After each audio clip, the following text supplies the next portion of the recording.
Estamos en conversatorios académicos. Mi nombre es Francisco Castaño. Estamos también con el profesor Oliverio Gómez, investigador social. Vamos a hablar sobre la investigación, la inclusión ciudadana para el posconflicto en las 4 universidades públicas del eje cafetero. Oliverio, la naturaleza humana es conflictiva, ¿sí? Pero surge de alguna manera el Estado para educar a ese ciudadano. ¿Sí? Thomas Hobbes decía, el hombre es malo por naturaleza.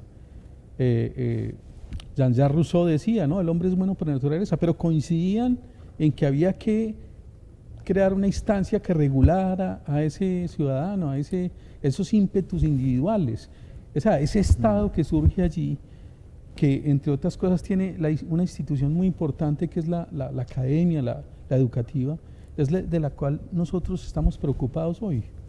Permíteme ahí una digresión. Estos autores que mencionas aluden a la noción de naturaleza más en el sentido aristotélico, ¿no? Es la función que cumple algo, ¿sí? El telos, como diría Aristóteles. Sin embargo, nuestra condición de seres biológicos puede llevarnos a un cierto telos asociado a la agresividad, etcétera, pero eso es otra dimensión de los conflictos, porque es que los conflictos a los que nosotros estamos haciendo referencia en lo fundamental son conflictos culturales, es decir, conflictos nacidos de lo que ha construido el ser humano, porque es que la guerra es una construcción humana. La guerra, sí. Como escribiera Malvin Harris en uno de sus textos acerca de los orígenes de las culturas, la guerra, más que un problema de los genes, es un problema, ¿no?, de la cultura, un problema que lo hemos construido los humanos. Así que nosotros intentamos si se quiere, replantear esa, entre comillas, naturaleza conflictiva que se resuelve por la vía de la violencia, pero como intencionalidades humanas, como decisiones humanas. Yo creo que ahí sí nos toca necesariamente hacer, digamos, una precisión. La guerra que ha existido en Colombia, que algunos personajes por ahí, que sobra recordarlos, creían que no existía o intentaban desconocerla, aquí no había conflicto. Pues bien, el conflicto en Colombia, conflicto armado, conflicto violento, fue tan desproporcionado que finalmente tuvieron que reconocer que sí existía y que por lo tanto requería una solución negociada, una solución distinta, porque es que estos son conflictos que los seres humanos hemos armado. La guerra la hemos hecho los seres humanos como decisiones. Pero afortunadamente tenemos a la universidad pública, por ejemplo, cuando surgió la Universidad Nacional, se presentó como un escenario de reflexión, de crítica, de libertad. Y hoy precisamente estamos mirando cómo esa universidad está generando espacios de inclusión en un proceso al que hemos llamado posconflicto. Ese aporte desde la universidad que tú destacas, que me parece importante, nos recuerda que también al interior de eso que hemos denominado genéricamente Estado, sistema político, hay instancias, hay escenarios que tienen otra actitud. Por ejemplo, la universidad piensa esa realidad e intenta intervenir propositivamente y positivamente en ella. Es decir, hay escenarios del Estado que tienen una mejor disposición para construir paz y convivencia, pero no podemos desconocer que ese monstruo al que aludía Hobbes, precisamente, que ahora evocabas, ese monstruo también ha sido responsable, no exactamente del monopolio legítimo de la violencia per se, ¿no? Sino ha sido responsable de la ejecución de la violencia, parcializado, defendiendo determinados intereses, determinadas concepciones que no precisamente revelan los mejores valores humanos. Pero efectivamente, sectores como la universidad pública ha estado muy presente en las preocupaciones por la justicia, ¿no?, por la democracia, y en esta última etapa, muy especialmente por la paz, ¿no?, y por tratar de construir una etapa nueva. Bueno, Oliverio, nos metimos en una investigación rocosa, sí, dura, porque hoy la investigación social es muy deficiente, muy débil.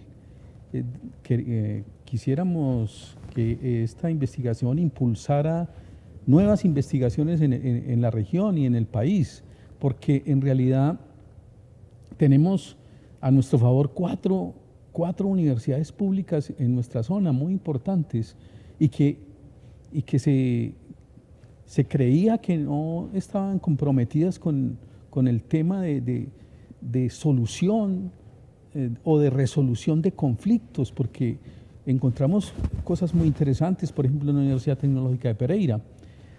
Sí, hay un ejercicio investigativo muy fuerte alrededor de la violencia y la guerra, ¿no? Eso llevó, por ejemplo, a un gran pensador como Alberto Bobbio a decir que pareciera que solo hubiera una filosofía de la guerra, pero no se pensara más.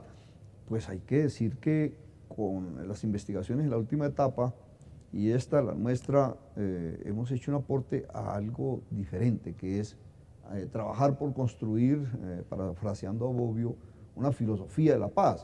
Es decir, estamos incursionando en una investigación que se requiere para esta nueva etapa, que es la investigación alrededor de la paz, de la convivencia pacífica, de la resolución de los conflictos, de la reconciliación y en cualquier caso de la disposición para construir una sociedad en donde no se resuelvan por la vía de la violencia y la guerra los problemas, ¿no?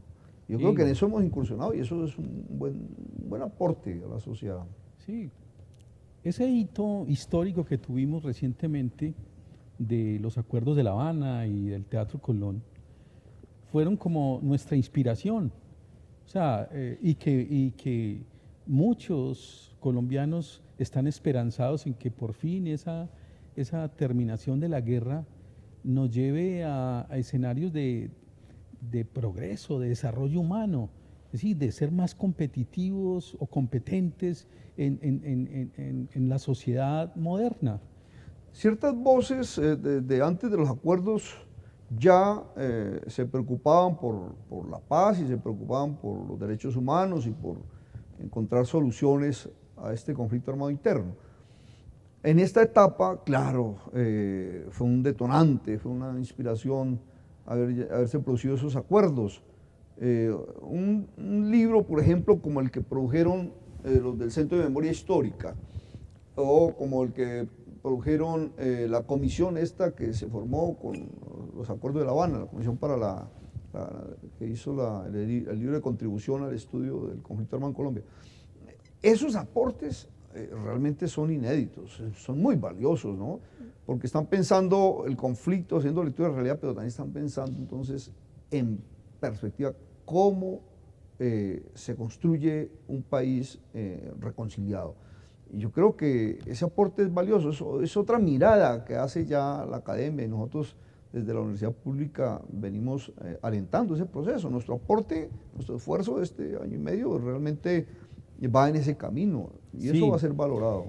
También vemos una universidad que está bien posicionada, digámoslo como dentro del término de que puede brindar garantías para una sociedad que se muestra con una tendencia corrupta en muchos temas, ¿no? Entonces vemos a la universidad como un escenario que puede llevar luces acerca de una ruta de creatividad, de emprendimiento social, de emprendimiento económico, ¿sí?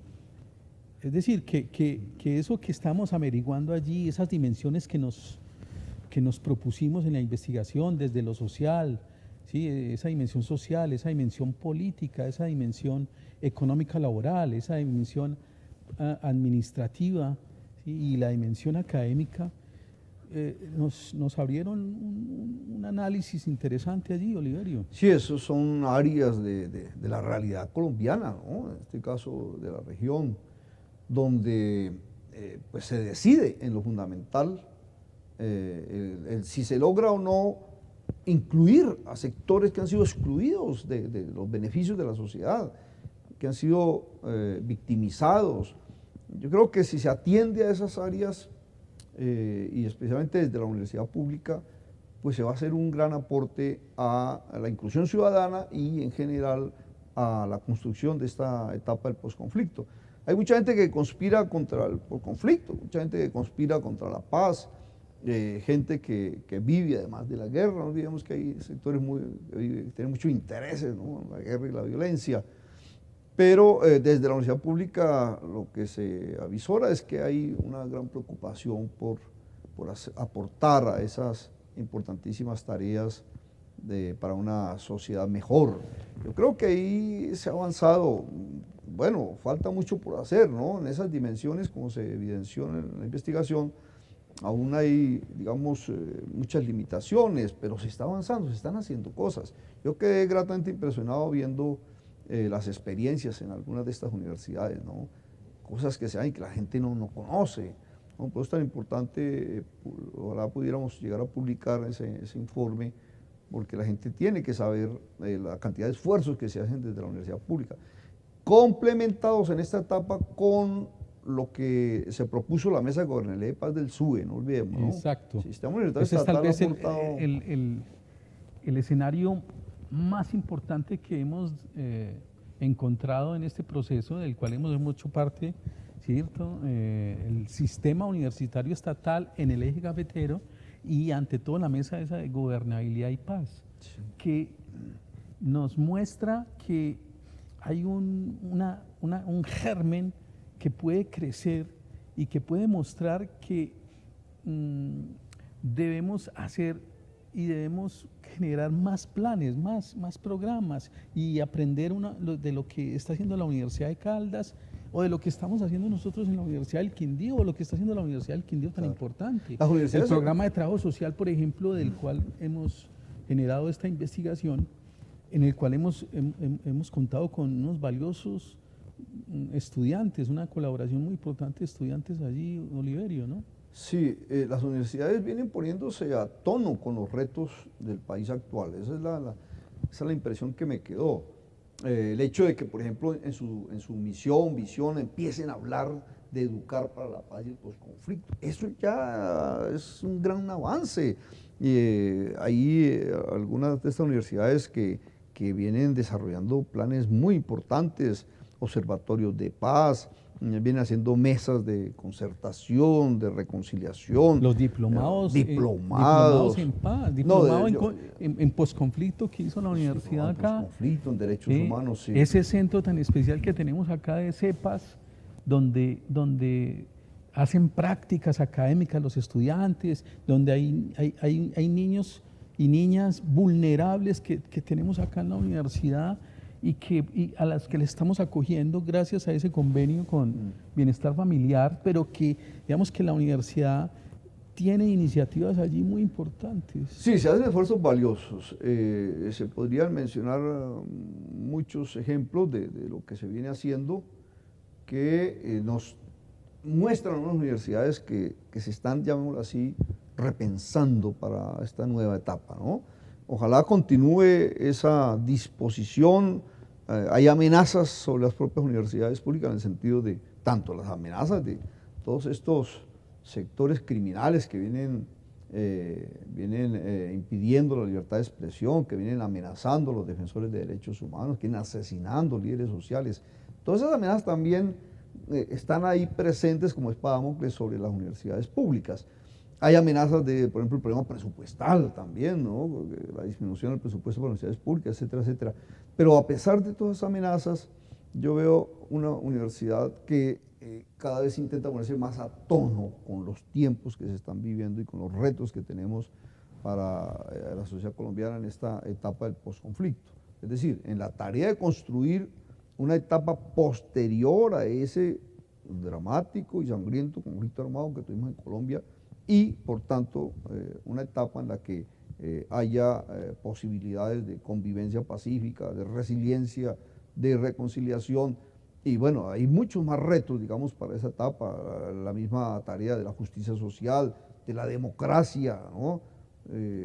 Hay retos muy grandes, ahora hablaremos un poco de esas perspectivas. Y de esa población a la que quisimos verificar Claro. esa inclusión, ¿no? Claro. Ante todo, pues la dividimos como en dos, ¿no? En víctimas y desmovilizados, ¿no? Pero igualmente los entornos donde Y se los desarrollaba el conflicto, que eso era muy importante evaluarlo, ¿no?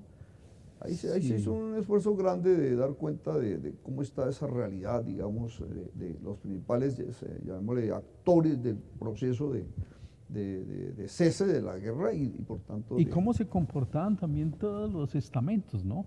Es decir, los administrativos, pero también incluimos en esta indagación a los docentes, a los estudiantes mismos que llevan iniciativas propias y a los mismos trabajadores que también han desarrollado desde su visión social y política, también han desarrollado Pero a propósito de procesos. eso, recordemos que los diversos estamentos, pues todos mostraban muy buena disposición, pero no tenían realmente realizaciones concretas a favor de, en este caso, el proceso del posconflicto. Eso fue una sorpresa grande, ¿no? Pero cuando vimos, por ejemplo, algunos actores administrativos en particular, algunas oficinas, nos dimos cuenta que ahí estaban desarrollando muchas cosas, ¿no? Pero los otros estamentos estaban hasta ahora como despegando, como comenzando, ¿no? A cambiar de actitud, a enterarse de qué país era el que estábamos comenzando en esa etapa a construir. Sí, muy interesante ver cómo esa parte administrativa de las universidades están haciendo en cada escenario propio de ellas cosas muy importantes. Es decir, no es el momento para ir a esperar una cantidad enorme de planes y programas, porque estamos presupuestados para 20 o más años de posconflicto y ahora es nuestro deber seguir alimentando ese proceso de inclusión, ¿no? De todos estos procesos y escenarios, claro, para una convivencia mejor en nuestro país. Sí, aquí hay algo que es bueno recordar. No ha habido mucha producción alrededor de la relación conflicto-universidad-posconflicto. Esto es algo interesante, es decir, se requiere, llamémoslo así, un ejercicio de producción de conocimiento teórico y metodológico, incluso técnico, sobre el tema de cómo las universidades se relacionan con los conflictos violentos y sobre todo la guerra, pero cómo se relacionan pensando en cómo aportan a construir soluciones pacíficas. Es interesante, ¿no? El panorama internacional en ese sentido pues arroja, claro, algunas universidades que vienen trabajando en eso. Pensemos nomás, por ejemplo, en la Universidad de Notre Dame y el Instituto Kroc. Es un gran ejemplo, ¿no?, de lo que deben hacer las universidades. Hay algunas otras universidades que tienen instituciones dedicadas a pensar la paz, pero no exactamente a pensar los conflictos y las soluciones concretas y la intervención concreta alrededor de esas soluciones para avanzar hacia un posconflicto. Yo creo que ahí estamos haciendo un esfuerzo de producción de conocimiento, que hay que destacarlo, ¿no? Habrá que seguir desarrollando eso. Además, se hacen aportes alrededor de no solo de lecturas de realidad, sino también de propuestas. En ese sentido, la investigación es muy propositiva, ¿no? Yo quería destacar como esa, llamémoslo así, esa dimensión, esa región de saber nuevo que se intenta, a la que se aporta desde esta investigación, ¿no? Sí, un aporte más a este proceso del posconflicto lo hace ese sistema universitario estatal, el famoso SUE, pero allí tenemos ahorita a la Universidad del Quindío en una de las coordinaciones. El rector de la Universidad del Quindío quedó en la coordinación del SUE, en esa nueva responsabilidad, Hay que aclarar pues que el SUE no solamente es para el tema del posconflicto, sino para articular esas 32 universidades públicas que, a propósito, ¿no?, en el 2017, en febrero, habían firmado un decálogo apoyando ya desde ese momento todo lo que eran los diálogos de La Habana, ¿sí? O sea, la universidad pública desde sus inicios mostró que había que seguir la ruta de los diálogos en La Habana. Sí, o sea, que ese es un hito dentro del proceso de fortalecimiento de la universidad en los procesos de paz. Claro, no se podría esperar otra cosa de la dimensión de lo que es la universidad pública. Aún más, habrá que decir críticamente que hay muchas instituciones que participan en todos estos procesos pensando en los recursos que llegan y pensando, ¿no?, en otras cosas. Y más que somos universidades muy débiles en el presupuesto, Oliverio. Las universidades públicas lo han hecho con una gran convicción y claro, también tienen limitaciones presupuestales para todas estas actividades. Todo esto requiere también muchos recursos, ¿no? Pero hay una gran disposición desde las universidades públicas. El SUES, digámoslo así, que en esta etapa asumió con mucha responsabilidad, con mucha convicción, las tareas que le competían como SUE, como Sistema Universitario Estatal, están establecidas por la Ley 30, pero también por la coyuntura, ¿no?, por las nuevas exigencias, los nuevos retos para este momento. Yo creo que ahí hay que valorar eso. De pronto, a veces somos demasiado críticos y se nos olvida valorar estos esfuerzos importantes que se vienen haciendo, ¿no?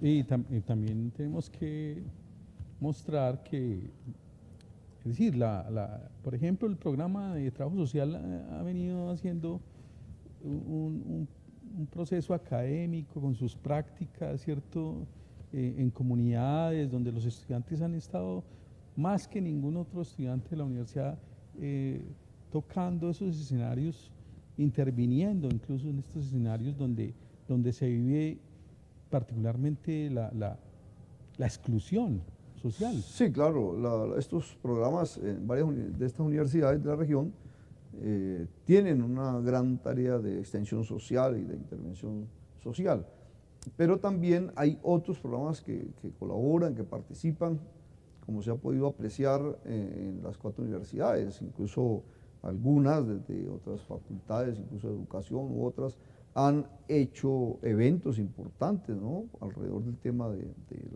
posconflicto y sobre todo alrededor de la gran tarea de crear una nueva cultura de paz y de no violencia. Bueno, Oliverio, lo invito a que hagamos una pausita y nos tomemos un tintín. Gracias, muy bien. Dando este conversatorio académico, Oliverio, esta investigación de todas maneras se enmarca dentro de lo que es la investigación social, ¿no? Una investigación que tiene una metodología. ¿Cuál destacas de esa metodología tan...? Sí, Francisco, efectivamente es investigación social, dadas las características del tema y del problema a investigar, cualquiera diría, es muy difícil en el sentido de que son muchas las opiniones que están ahí en juego, si se quiere son muy subjetivas, etcétera. Así que la dimensión cualitativa está ahí presente en lo fundamental, ¿no?, y por tanto tiene también sus instrumentos, sus técnicas. Pero también le apostamos a elementos cuantitativos, es decir, es una investigación mixta en ese sentido, ¿no? Y claro, los resultados son evidentes. Nos esforzamos por analizar ciertas dimensiones, digamos, en este caso de la praxis universitaria, ¿no?, la manera como se piensa el conflicto y el posconflicto, y la relación, la actitud desde la universidad, desde la institución, etcétera. Pero también intentamos medir cuantitativamente, ¿no?, es decir, una serie de opiniones, una serie de respuestas a los instrumentos de recolección de información, etcétera. Todo eso intentamos, digámoslo así, cuantificarlo. No es fácil, ¿no? No es fácil. ahí sí es un esfuerzo grande. Metodológicamente, pues siempre se plantea que mientras más grande sea la investigación, el grupo poblacional investigado, etcétera, mucho mejor. Sin embargo, para 4 universidades eso es un grupo poblacional demasiado grande, así que tocaba una muestra muy representativa, ¿no? Creo que podríamos decir que fueron más de 3.000 los encuestados, Oliverio, 3.300. Es decir, que a través de medios electrónicos y de trabajo de campo, de entrevistas, de mesas incluso de trabajo, como en la Universidad de Caldas con los de medicina, que hicimos ese trabajo también colectivo. Sí, claro, hay más herramientas que una investigación mixta, no solo descriptiva, en realidad va más allá. Es muy exigente, ¿no? En términos metodológicos. Ahí le trabajamos, ¿no? Desde encuestas, grupos de discusión, investigación participante, estuvimos haciendo entrevistas, estuvimos haciendo mucha revisión documental, que eso es importante, ¿no? Entonces, digamos que hay un esfuerzo grande. La gente a veces no sabe todos los esfuerzos que hay detrás de estos ejercicios investigativos, ¿no? Bueno, queda mucho por hacer todavía. Pero vamos a dejar un documento que aporte al desarrollo intelectual del análisis del posconflicto, porque venimos de los violentólogos, o sea, de gente que aportó análisis muy importantes a todo lo que fue el conflicto. Y los expertos y la gente ya estaba cansada de ver y leer a todos los violentólogos. Es decir, estábamos casi sobre diagnosticados en violencia. Sí. Ahora, ese diagnóstico de la universidad pública en épocas de paz, en épocas de esperanza, porque es eso, ¿no? Esa playa de intelectuales colombianos que pensó la violencia fue muy importante, gente muy rigurosa, muy capaces. Ahí tenemos una gran herencia, digamos, teórica y metodológica alrededor del problema de los conflictos armados internos en particular. Produjeron libros muy valiosos. Pensemos nomás en el primer libro sobre la violencia, donde está Germán Guzmán, Falsborda. Ahí hay, digamos, una producción muy juiciosa sobre los elementos de la realidad colombiana. Esta realidad es muy complicada, esta realidad colombiana no es fácil. Vea, yo estuve alguna vez hablando con un director de un instituto de América Latina, por allá en Europa, y el tipo decía que él hizo una intervención alrededor de América Latina y no mencionó a Colombia. Y yo le dije que ¿por qué no ha mencionado a Colombia? Y dijo, es que eso es un conflicto ya que casi no entiendo. Imagínense lo complicado.